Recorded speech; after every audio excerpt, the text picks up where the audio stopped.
Welcome to Below the Line, where we talk about working in Hollywood from the crew perspective. My name is Skid. I'm a former assistant director and your host. Quiet on the set. Today we're talking about freelance camera, and my guest is a production veteran with stories to share. Rick Nyburg, you've been carrying a camera on your shoulder for more than 30 years. Welcome to Below the Line. Thank you. Glad to be here. Glad to have you, Rick. A little bit of backstory to share with our listeners. You and I met because, well, I'm a baseball fan. And around this time last year, I was looking for production crew to talk about working behind the scenes at a Dodgers game. Now, that episode didn't come together, but we stayed in touch. And now, with another regular season concluded and the MLB playoffs currently underway, it seemed timely to revisit the topic. But before I pick your brain about your years covering the Dodgers for Fox Sports, tell me about your background and how you got into freelance camera work. Well, I actually started out as a still photographer. I didn't even come to LA till after I left college. And I had an engineering degree, so I thought I was going to be an engineer. But when I got here, there were PhDs in the unemployment line. So I thought, well, what I really wanted to be was a photographer. I went back to school for 2 more years just to get an AA in photography and design, opened my studio in Manhattan Beach and married a stewardess. And I thought, life is good. What years was it when you came back to LA? I came to LA in 69, opened my studio in 72, and both the studio and my marriage ended in 1980, coincidentally. I think that's a good run, and you know, we're still friends. She invites me over to dinner every once in a while, but we were just going in different directions. But at that point, I thought I would switch my career to television, to video, because I thought, A, that was where the market was going. I wanted to stay ahead of the curve. And also with my engineering background, I felt I had an advantage over a lot of still cameramen because the cameras and the electronic gear that made video in 1980 were pretty complex. So I, with a friend, and that was the beginning of the cable television industry, really, with the government mandated that every new cable network needed to provide public access.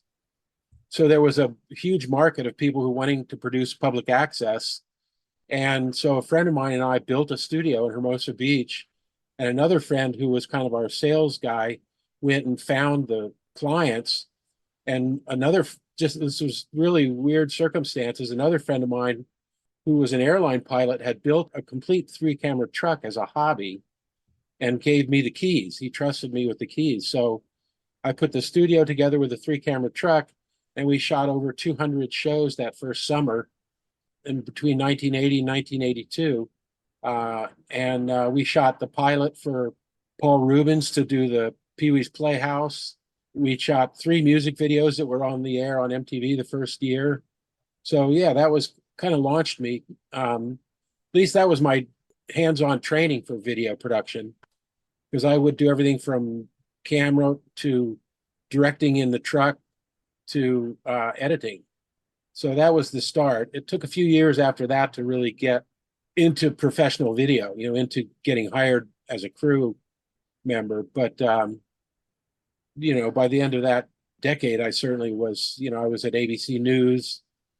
It's kind of interesting because I think the ABC News, I worked there for about a year, and I felt like if I did the same job every day, I would learn to hate it. So I kind of set my mind at that point to be freelance intentionally, because I felt like if I did work the same job, learn to hate it. Whereas it's a constant challenge if you're doing, ABC News one day and Discovery Channel another day and CNN another day and Fox Sports another day. It really causes a little bit of anxiety, but that's a good thing. It keeps you on your toes.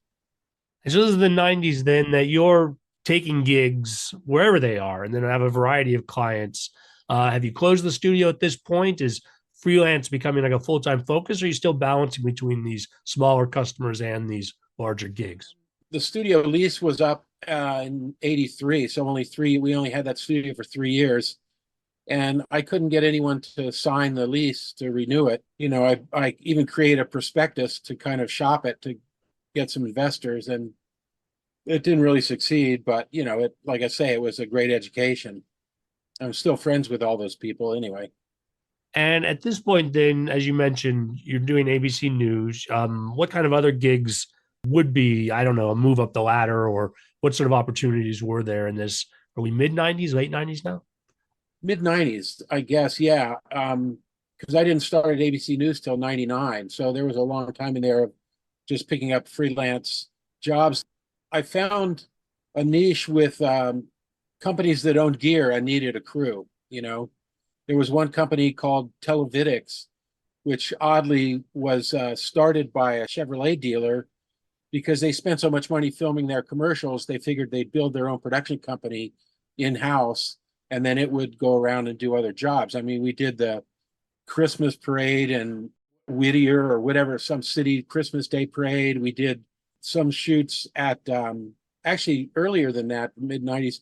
In 86, we did, that was my first job at Jet Propulsion Lab in Pasadena, was for this company. And they covered the Voyager Close Encounters press conferences, both in 86 and 89, when Voyager 1 and then Voyager 2, closest visit to the outer planets. And I thought, what a great gig. I get 2 weeks every 3 years. It's like, but again, it was great experience though, to be there at JPL. That was my first introduction to JPL, and that was quite exciting for me. I've always been a science geek, and I even built rockets as a kid in high school, and was a member of the National Association of Rocketry, built and launched my own rockets back then. Well, spoiler alert, we're going to come back to that. Catch me up, though, to your time with Fox Sports.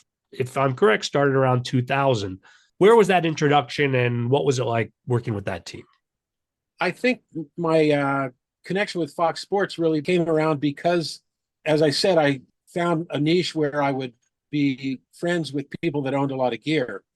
And I had several cameramen friends that started to be in that market, and they would turn their garage into a studio, and they'd have 3, 4, 5 packages of camera gear, tripod, lighting, camera, audio, all that was necessary. So the first package that got hired, they went out and did that job, but every subsequent, they would hire their friends who, like me, and I established a pretty good reputation. And it was one of those friends that I think sent me on the first Fox Sports, and then it became kind of a regular thing. I really enjoyed that. We did everything from covering the Lakers when they were back at the Forum to covering the Galaxy when they first came to town, and then the Dodger games. So I did a little bit of all of that, and probably have stories for each of them. I mean, my favorite stories with the Lakers, I got sent out to do an interview with Kobe Bryant when he first showed up to town when he was 18. And the Lakers, their workout center at that time was Loyola Marymount University on the west side of LA. And I went out to shoot them, do the interview. And of course, you kind of approach and you let the publicist, whatever, know you're there. And then you kind of stand back until you're called. So I'm waiting and I'm waiting. I'm checking my exposure. I'm looking at the lighting. So that I can be immediately ready to walk up and hit the button as soon as they walk up. Of course, they brought Kobe and Shaquille together. At that point, they were like brothers. Shaquille was treating Kobe like his little brother and kind of showing him the ropes and everything.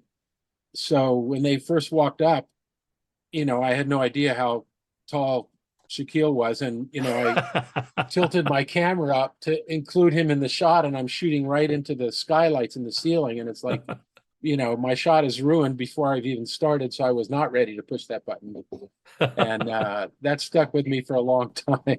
Shaquille also, he was kind of a jokester and had a great sense of humor. And I remember one time they sent me to the Forum. The assignment was, get a shot, because he would drive into the tunnel at the Forum and park his SUV. I think it was an Escalade or a Suburban, whatever. And then he would walk down the tunnel, and they said, get a shot of him walking down the tunnel. Maybe put the camera down on the ground or get low, So I did. I got down on the ground. I got low of Shaquille walking in, looking huge. And then he kept walking, and I got up and put it on my shoulder, and I'm walking backwards to continue the shot. And there's another cameraman joins me, just to my right. And I'm kind of annoyed. He's getting kind of the same shot. I don't know if he was there, maybe he was the in-house camera or whatever. And we're walking backwards quite briskly. And there was another SUV behind us, which you didn't see. And the door was left open. The other cameraman slammed right into that open door backwards and almost knocked him over. And Shaquille, just laughed and we kept walking. On those games, very similar to the when I was doing the Dodger games, I would be the one camera that was not connected to the truck. So I would run out and get that shot, and then a runner would pick up the tape and send it back to the truck. And the same thing. So during the Lakers games, I would just stand in an aisle and wait to be called. And then whenever they're, halftime and at the end, I would go in the locker room and get some footage, in the hallways of them coming and going, or at the end of the game, get interviews in the locker room. So to give us a sense of how that was set up. So at the time, the cameras that are recording the game and for broadcast, they're all wired to the truck. Is that right? Like, and there's an operator there, but they're on it. Tell me about headsets. Like, they're getting commands from someone in a control center. Tell us a little bit more about how that's set up for folks who might not be aware, and then how you come in and fit into it. I had the kind of luck of the draw of being the extra camera. When you get to a game, whether it's at the Lakers in the Forum or the Dodgers at Dodger Stadium, there's multiple cameras hardwired to the truck, which is out in the parking lot. Any number, 12, 14 cameras, who knows? And then I was an extra camera and I was not hardwired. I would have a runner with me, and these were the days of Betacam. So before the game, I would go up to the top of Dodger Stadium, get some pretty scenics of the skyline of LA, maybe a close-up shot of somebody cashing in their tickets, a shot of somebody buying merchandise, whatever, some color shots. And then my runner, who would be with me, would then run that tape down to the truck so they could just fit that into the ongoing broadcast while it was in progress. Then my next assignment, I would go down to the field, onto the field, maybe in the dugout, or maybe get some shots of batting practice, usually the warm-ups.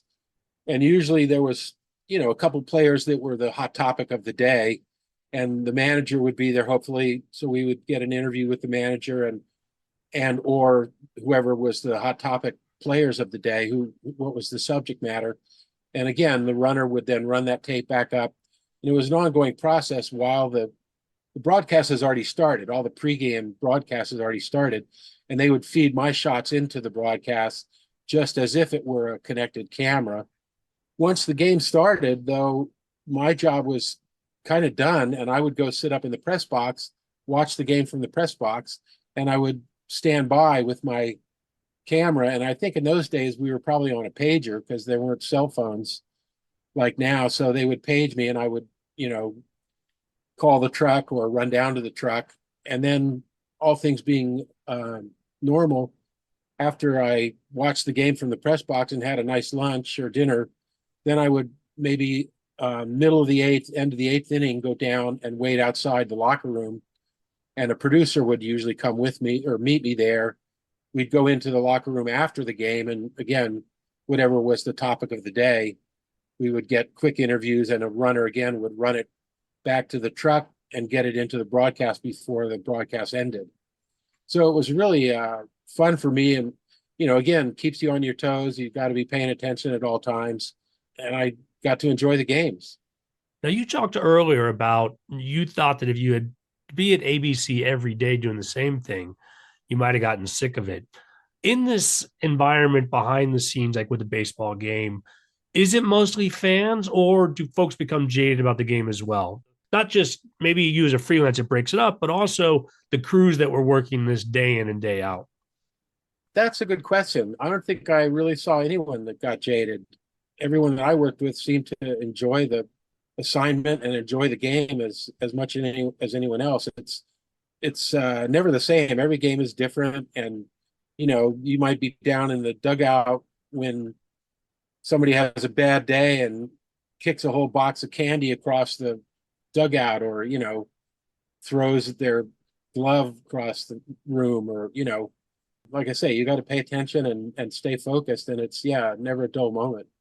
Or maybe Bill Maher comes walking out of the club room and says hi or something. Favorite stories from that time, particular games you remember or players that you interacted with? Wow. That's a hard one. Yeah, it's so long ago, and B, there's so many, games, so much water over the dam. I guess a high point would be not the Dodgers, but I would sometimes cover other teams and have other clients other than the Fox Sports, and I covered. I'm not even sure who my client, if it was another cable network, where I covered the White Sox game at Anaheim against the Angels, the ALCS series in 2005, and I was there for the game that they won the series. And of course, all the, you've seen this on TV, I'm sure, but all the champagne, and they warned us that this could happen, wear rain gear. And also we had a raincoat for the camera. So, but yeah, I certainly had champagne poured down my neck and sprayed in my face and every other place. So I guess that would be pretty much a high point because you don't know for sure when it's going to happen or if it's going to happen that game. Yeah, I can only imagine that was surreal. I see it on TV and they do a pretty good job of making you feel up close to it, but to actually be there. Yeah, it's like again, you see it on TV. It's very different when you're in the middle of it, and because you can see the champagne is going everywhere. But I'm more concerned that the camera is going to fail. A little champagne isn't going to hurt me. I can take a shower when I get home. But luckily, those cameras are built pretty robustly. I think the worst was I covered for 2 years. I did a high school sports show. That was even before the Fox Sports stuff. I did a show at the time, it was called the LA Times High School Sports Show. I only did that for 2 seasons, mainly because it was too much work for not enough money, but it was really enjoyable. It taught me a lot about the younger generation coming up and really gave me an appreciation. I participated in high school sports myself, and I've already learned a tremendous value for team sports and high school sports and what it teaches anyone growing up. The idea of teamwork, the idea of dedication, the idea of hard work can pay off, and also just how good it feels to be in physical shape, to test your body and to push that to see how far you can go. But we covered one high school football game that was very unusual for LA in the idea that it was pouring rain. I mean, it was rain coming down in sheets, and I couldn't imagine that they were still going to play, but they did. And it was one of those games that you may have seen where, the runner gets tackled and then slides about 10 feet in the mud, throwing up a wake. And I'm out there on the field and I'm soaked to my skin. And again, I was afraid that the camera would fail. And even the idea of having to change the tape, Betacam tape, I had to go into my car, dry everything off, take the raincoat off the camera, put a new tape in, put it all back together, and go back out in the rain. And since we were really shooting just for highlights, I mean, I could afford to miss a couple of minutes, but that camera lasted for the whole game. So that was quite an experience. Oddly enough, when we went into the locker room to do the post game, the lens fogged up internally, and that was the end of it. We could no longer shoot anything. We didn't get any post game interviews. We got audio only, but there was just totally fogged up. So it did fail at that level, but there was nothing we could do about that. It held up for the whole game. So that was a lot of fun. That's how I really learned to shoot kind of every sport, that by highlights, what to look for, where to be as a cameraman. Like for basketball, you've got a couple of positions, but under the basket is where you're going to get baskets. And that's mostly what you want for highlight reels. Where to be for water polo, where to be for baseball. The hardest one I learned is shooting soccer. If you're a single camera shooting highlights, the very first game, I think, the soccer match I got sent to, I arrived like 5 minutes late and it was already 1-0. and I shot the entire rest of the game, and it ended 1-0. So I had virtually no highlights for that entire match. So soccer is a unique sport in that regard, shooting highlight reels. But every other sport, we figured it out pretty well. But like I say, I was really impressed with how many, people want to tell you the younger generation is going to hell in a handbasket and taking us with them. And I found quite the opposite. There were tremendous numbers of dedicated students, not only dedicated to their academics, but dedicated to their sports, working their butts off and doing the right thing. And they had a great support system. We would, once a week, we would pick an athlete of the week, and we would actually go to their home, interview them at home with their parents. We would interview their coaches. We would interview their teammates and do a little feature on that high school athlete. And many of those went on to become nationally known athletes. So it was a good friend of mine, Jake Downey, that was kind of the mastermind. He was an aficionado and really followed sports and kind of knew a little bit about every sport. And he would just read the stats and pick once a week, would pick an athlete, and he did a really good job of picking them. Yeah, it was Jake Downey that introduced us. Exactly. He's my sports aficionado if I have a sports question. Well, I want to set aside the mud of the field and take us to the red carpet. I understand somewhat in parallel of doing the sports work, you also started working for Access Hollywood. Tell me about how that came about, how it was different, and your experiences there. Well, interestingly enough, one of my best friends, another cameraman that we started out in the business together, in fact, way back in, 82, 83, he was one of the cameramen I hired to run camera at when I had the video studio. And we stayed in touch. And in, I guess it was about late 90s, 96, 97, he called me up and he said, "Hey, they're starting this new show over at NBC called Access Hollywood.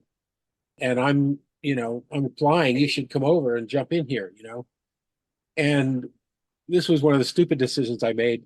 I said, Access Hollywood, what a stupid name. It sounds like public access or something. and I didn't respond right away. And then, within a very short period of time, less than a year, I was like, and I saw what Access Hollywood was. It was basically a competitor to ET or Entertainment Tonight. And they meant access, to Hollywood, just the name, like the name says. And so, I was calling him up. I called him back, but it wasn't immediately. There was several month delay, and I called him up, said, "Hey, yeah," and he goes, "Oh, they hired 2 guys. I'm one of them, but come on over and we'll see if we can get you in." So it was 2 years after that, I think, before I finally got called at Access Hollywood. So I kind of missed the opening salvo, but I was still in kind of at the beginning. I think my first shoot for them was 99, and it was a great time. I mean, it was, and to give you an idea of the difference as a freelancer and starting out as a photographer and being a cameraman, I always valued making pretty pictures, even though that sounds superficial. There's a skill to making a picture that people want to see or like. And I felt like shooting the news, there's really no call for, framing and focus and lighting and all that, because you don't really have time. You're shooting a news event. Where you can shoot from is limited. The amount of time you have to shoot is very limited. So when you get back to the station, it's like, is there sound? Is there picture? Roll it, Whereas once I got working at Access Hollywood and I would run into other cameraman buddies and everything, and they go, a show like that actually cares about making pretty pictures. If again, forgive the cliche, but we're shooting Hollywood celebrities or actors or directors or whoever, and we're being paid to make the talent look good. We might show up at a hotel room and have 2 hours to make it look like not a hotel room, with flattering lighting and complementary colors and low depth of field so the background is out of focus, all those kind of photographic tricks. So people would say, "Oh, you work for Access Hollywood, you must be good." So I took that as a indication I had made the right choice. And I stayed with them for, basically 20 years. I was never full-time. I was what they call in the industry permalance or permanent freelance. but I was working for most of that time. I was working 4 or 5 days a week, which was plenty for me. And it still gave me room and time to, go do a shoot for Fox Sports or to do a shoot for Discovery Channel or whoever else called. I can't speak for other cameramen in that field, but I really enjoyed it. I love the movies. I have always enjoyed, a good drama on TV, and I really enjoyed meeting and working with some of my favorite actors. I seemed very blessed for all those years to get to meet and talk to some of my favorite actors and actresses. Now, you're talking about working there for over 2 decades. They changed their model. Tell me about some of the changes that led to budget cuts and how Access Hollywood evolved into really a different kind of show. Well, you're absolutely correct. In the early 2000s, we had plenty of budget. We were working a lot of overtime.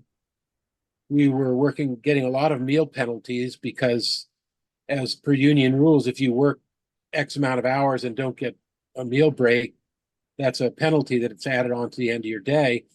And because we were doing set visits and red carpet events and things like that, where the talent really is a priority, we have to wait for when they are free. So we don't get to take that break. So yeah, we took that as kind of a badge of courage that, we could work through our meal breaks and get paid for it. That was fine because we made more money that way. That went on for probably a good, well, really the change was, I'll give you one more example. When the crew, I didn't get to go with them, but when the crew from Access Hollywood went to the Athens Olympics, was that 2008 or 2004? I forget. And of course, we had the leading contingent for beach volleyball were 4 women from Manhattan Beach and Hermosa Beach that did go end up winning the gold and the silver medal, those 2 pairs. And our producer, because the camera crews were stuck there at the beach volleyball all day, which may not sound like a horrible assignment, but it is if you can't leave and you're stuck there and it's hot sun and whatever.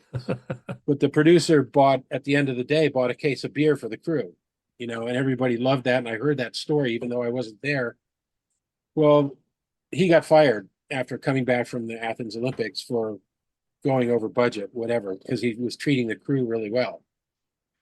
That kind of permeated, and then it really escalated when Comcast bought NBC Universal in 2009, and they just started slashing and burning. They pretty much told all of our on-camera talent that if they wanted to stay, they would need to take a 10% pay cut. So we lost Tony Potts, we lost Nancy O'Dell. They were not about to take a pay cut. And my assignments went from 4 or 5 days a week to 4 or 5 days a month with one phone call because they could. And, in all fairness, the changes were happening throughout the industry. It's not like they were just being greedy. All the executives were already fearing cable cutters and the changing of habits because, in 2000, people would actually sit down in front of their TV at 7:30 to watch Entertainment Tonight or Access Hollywood. By 2009, that already was not happening. DVRs existed and people were recording what they wanted, and YouTube was coming about. You could watch clips on YouTube, which is much more common now. So the show, if you watched Access Hollywood today, it's not the same show. I think I mentioned before, but our Access Hollywood crew room, we went from 5 shoots a day to 2 shoots a day. So there just was not enough material to fill a half-hour show. So if you turn on the show today, it's mostly, some of the same talent. It's Mario and Kit Hoover. And anyway, mostly they're in the studio talking about whatever the news is, and they'll show a few clips. Whereas our show back in the day was mostly clips, it was heavy on content. So, and every part of the industry has changed that way. I could feel bitter, but the whole job of freelancing has been adapting to the changes over the years. My one nod to bitterness, I guess, was, that by the end of 2009, when I had, lost most of that work for Access Hollywood, Comcast posted a record $6.3 billion profit. So great bonuses went to their executives and their shareholders, but I felt like that came right out of my pocket, but that's corporate America. That's where we live right now. So bitterness doesn't get you very far. Creativity and adaptability is, your stock and trade. Well, Rick, that also reminds me of something you said earlier about how union rules were getting you meal penalties. Give me a sense of what the union was like during this time. In other words, when you were starting out and all this cable was starting up, was there a fully developed union then that you had to join, or was the union sort of growing as this demand for video work was increasing at the same time? Well, I would say, I've kind of lived through that whole arc. It was growing when I first started. I think by the end, the union, I felt like, had lost most of its power. And I suppose we could take that all the way back to Reagan, but, when he started union busting. But I felt like the unions, by the end of the time, were kind of shooting themselves in the foot, and really not keeping up with the times, to the extent that, advice I give young people starting out in the industry, I would say, plan for your retirement. That's one thing I did not plan well for. And by being that category of permalance as opposed to full time, they had us sign start paperwork every year. So on paper, I did not work for Access Hollywood, or I did not work for NBC for 20 years. I worked for NBC 20 times for 1 year, which meant they were not responsible for contributing to my 401k or whatever, or any pension, any retirement plan. That was totally my responsibility. And, I guess I would say I was young and stupid. And I would have signed the paperwork anyway, but I wish some union guy would have pulled me aside and said, go ahead and sign the paperwork, but this is what this means, that any retirement fund or any pension is totally up to you. So I would highly recommend that you do that, because it may feel difficult to put that money aside now, but it's going to get even more difficult 20 years from now. Sound advice. Yeah, absolutely. And it's a great job and it's a great career. And I've been very blessed. I've had so many memorable moments. But like I say, that's one thing I would have done differently, is plan better for my retirement. So, Rick, your time on the red carpets, Golden Globes, etc. What do you got of celebrity stories? This actually wasn't for Access Hollywood, but one of my favorite clients, interestingly enough, was Italian television. I did a stint for a couple of years as kind of their LA based camera, and they sent me to the Golden Globes and the Oscars and a bunch of fun stuff. But my favorite part for them was they did a whole series of long form, like half-hour interviews with celebrities, so that we actually had time to spend. With Access Hollywood and a lot of the other outlets, you're usually on a clock, literally a stopwatch. When the publicist comes in the room, you might have 5 minutes or 15 minutes with the talent, whatever celebrity it is, and then they have to move on and do the next interview with the next outlet. But with Italian TV, we were shooting at least a half an hour of footage, so we would have like 2 hours with whoever the talent was. And for example, we rented a suite at the Hotel Bel Air to do an interview with Meryl Streep. And you can imagine that would be intimidating anyone to, meet up with Meryl Streep and what's she going to be like. And, I'm just a cameraman. But she arrived without an entourage. I think she had a personal assistant, but no hair, no makeup, no publicist. And I was still setting cameras and lights up and tweaking.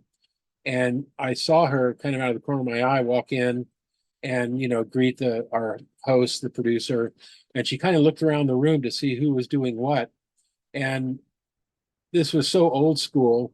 She saw that I was, the cameraman, that I was tweaking the lights and everything. She walked right over and introduced herself to me and shook my hand. Hi, I'm Meryl Streep. And so I thought that was so old school Hollywood, that if you're on camera, get to know your cameraman. He's the one that's going to make you look good. And, in fact, we did. And she was quite delightful. I mean, she even said off camera, she said one of her comments was, I can be that Meryl Streep that you see up on screen, but that's not who I really am, meaning she really knows when to throw her weight around. And certainly she can do that and has been known to do that. But she was very down to earth with us and quite delightful. And in that same string of interviews, we also interviewed Quentin Tarantino at the Four Seasons Hotel. Our producer, the Italian, was this Italian woman producer, and they got talking about Italian films because he has such an encyclopedic knowledge of films. And there was a whole series of films, Italian films, from the spaghetti westerns on, that were often released with a double title, with a different title in English. And he knew all those titles, both the English and the Italian title. And she was quite impressed. He was equally impressed with her knowledge of Italian films. And I was part of that conversation. And I brought up the question. I go, Quentin, is it true you learned much of your film knowledge from working in a video store? And he goes, yes, that's absolutely true. And I said, is it also true that video store was in Manhattan Beach? And he said, yes. How did you know that? And he goes, wait a minute. I remember you. You were one of my customers. You were checking out all those foreign films, weren't you? And I said, guilty as charged. And so we had a real hoot, remembering back to the video store days in Manhattan Beach. And he was absolutely right. I did check out, I was very big on, Fellini, Antonioni, Vittorio De Sico, I guess that was the Italian New Wave following, I don't know if that had a different name, but following the French New Wave. I obviously loved the French films too, Truffaut and Jean-Luc Godard. And anyway, so yeah, that was really fun. And then probably the third favorite interview we did from that series was Daryl Hannah. And we borrowed a house on the beach in Malibu at Paradise Cove for that one. And again, she arrived with no assistant, no producer, no publicist, just all by herself, driving her station wagon that had been converted to run on biofuel, because she was an early activist on the environment. That was delightful. As she said her favorite film was still Blade Runner. My favorite memory from that was she ordered lunch from the Paradise Cove restaurant, which was 100 yards down the beach, and we sent somebody down to pick up her lunch for her, and brought it back and gave her lunch. And she was vegetarian. She had ordered a big portobello mushroom sandwich, and she sat down at the table, cut the sandwich in half, and handed me half and said, "Would you join me for lunch?" That was a great moment to be able to sit and have lunch with Daryl Hannah. Classic. I got a great picture with that from that day. In those days, everybody didn't have a cell phone and didn't take pictures of everything. I did carry a 35 millimeter camera with me through most of my career, but in those days, it was not considered appropriate. You didn't bring out your camera and take pictures of some talent on the set. Right. And you certainly didn't take selfies with them, with arm around them like is so common now. So it was only on rare occasions that I would ask, is it, can we get a picture together? And of course she said, of course. I sent that to some of my college buddies, and at our next reunion, they were like, where's Daryl? I thought you were bringing Daryl. So from that point on, they nicknamed me Hollywood. I'd say in my college days, it was, I went to the Naval Academy at Annapolis. I was attempting to follow in the footsteps of my father, who was an Annapolis graduate and served 30 years in the Navy as a pilot. I served 6 years, and the Navy and I had an amicable divorce, but I still consider them family, and I still get together once a year to watch the Army-Navy game with my Academy classmates. Very nice. Well, Rick, we teased it earlier. You mentioned doing the press conferences for Voyager with the NASA Jet Propulsion Lab, but I know you've been back there in the last decade as well. Well, when my work for Access Hollywood went from, 4 days a week to 4 days a month, I started looking around for other opportunities. And at a trade show at the CineGear conference held on the Paramount studio lot every year, I ran into an old friend that I had known from CNN.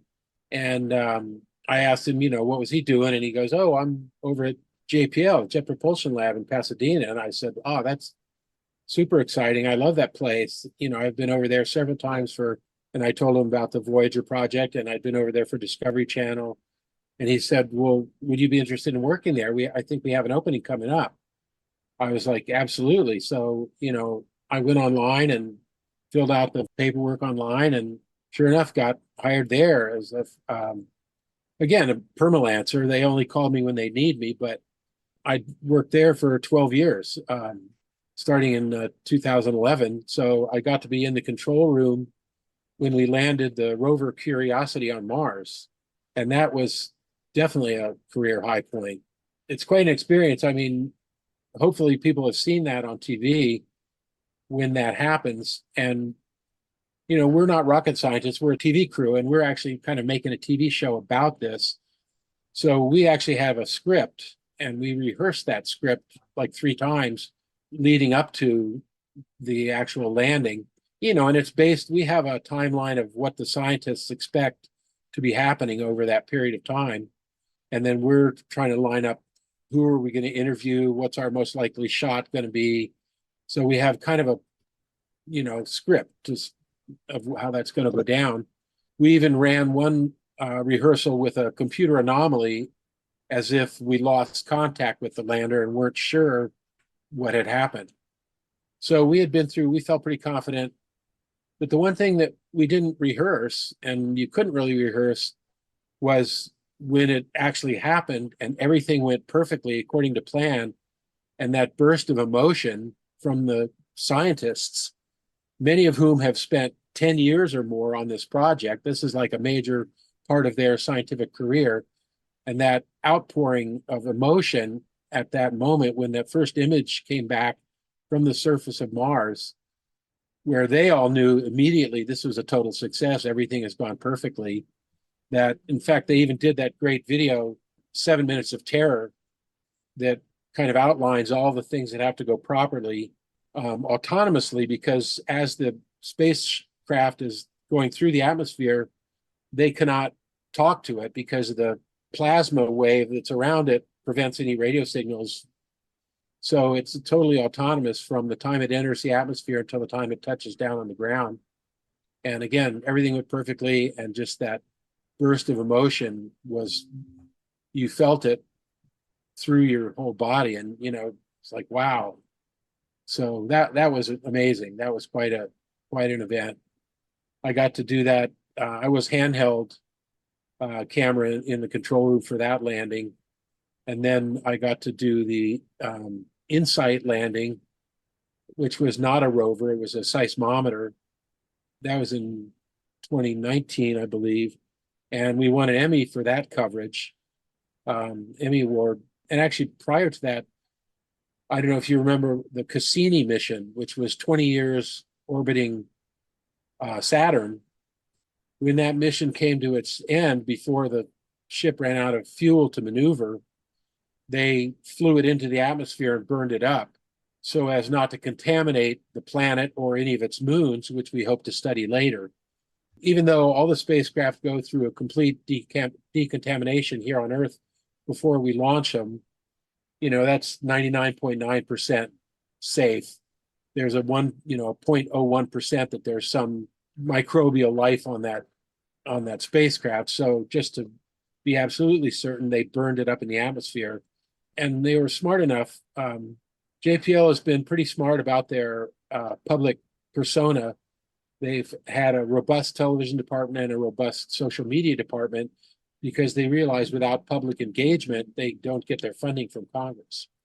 So that Cassini mission, they turned into a public campaign, and we won an Emmy for that one also. So we were on all over YouTube, we were on Twitter, we were on Facebook. I think every one of the JPL missions has its own Facebook page. And, that they got the school kids to name the rover, to name Curiosity and to name Perseverance, the most recent one. So I won 2 Emmys there for that coverage. My only regret was I wasn't there, even though I was technically on staff for the most recent one, 2022, the Perseverance rover landed. after the pandemic, they did not bring us back. They only did that with a skeleton crew, and they did not win an Emmy for that coverage. So, I understand. Again, it's a very high security and high value facility. And, again, we're not rocket scientists. We're just the TV crew. So out of an abundance of caution, as we like to say, they did not bring us back on lab for that coverage. Well, and then they didn't get an Emmy for it. You got to invest in the production side of things if you want to really capture these moments. Exactly. Like Access Hollywood, it's not the same show anymore. So, Rick, your freelance career has spanned more than 30 years. You're still working freelance camera now. Any reflections on how it's changed or just looking at the entire timeline, thoughts about this kind of work in general? Well, I guess it goes back to what I said earlier that, being able to adapt and change. I had one girlfriend that, after living with me for a couple of years, said that, working freelance was living by your wits. She also said that my alarm bells were not working. Things got tight. The alarm should have gone off, she felt like.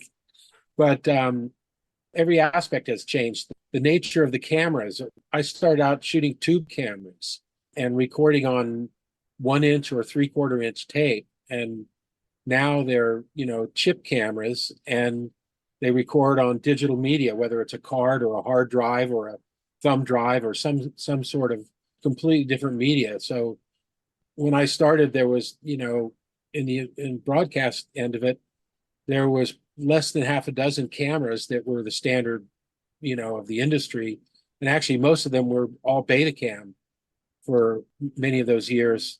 When you picked up a camera, you knew instantly all the buttons and knobs and everything in the viewfinder and how to work it. Now, there's probably a minimum of 10 different cameras. If I show up on a shoot, at least 10 different cameras that I might be using. And it's almost impossible to completely know every one of them. You at least have to have a basic knowledge of how to operate it, how to turn it on, what are the basic minimums that you need to know. And then you turn it on, and every one of these cameras now has like a 27-page menu in the viewfinder. So your questions, you have a question right away to the producer before you even start the shoot. What format am I shooting? 2K, 4K, 1080, what codec am I shooting? Maybe you need to call and ask the editor. Sometimes the producer doesn't even know. Am I shooting ProRes? Am I shooting whatever the format is that's going to go to the editor? So it's tremendously more complicated now than it was when I started. As a freelancer, that puts the burden on me. I've always felt like I kind of need to know at least the basics of any camera that I might pick up. Otherwise, the other end of the industry has changed as well, where that show is going to go. The number of producers, the number of outlets, it's probably now going to streaming, or it might, I've even shot commercials where I was requested to shoot the vertical format and shoot it on my iPhone because that's where it's going to air, is on people's iPhones, whether it's TikTok or, many clients are now airing their commercials on the phone. So, yeah, kind of from top to bottom, the industry has changed. I guess, like I said, that it just means even more so that you need to be able to adapt to change and be able to be fluent. And, I've always felt like the continuing education was totally necessary in this job. Like I said, to go to the NAB or to go to CineGear and at least see what all the new cameras are that are coming out.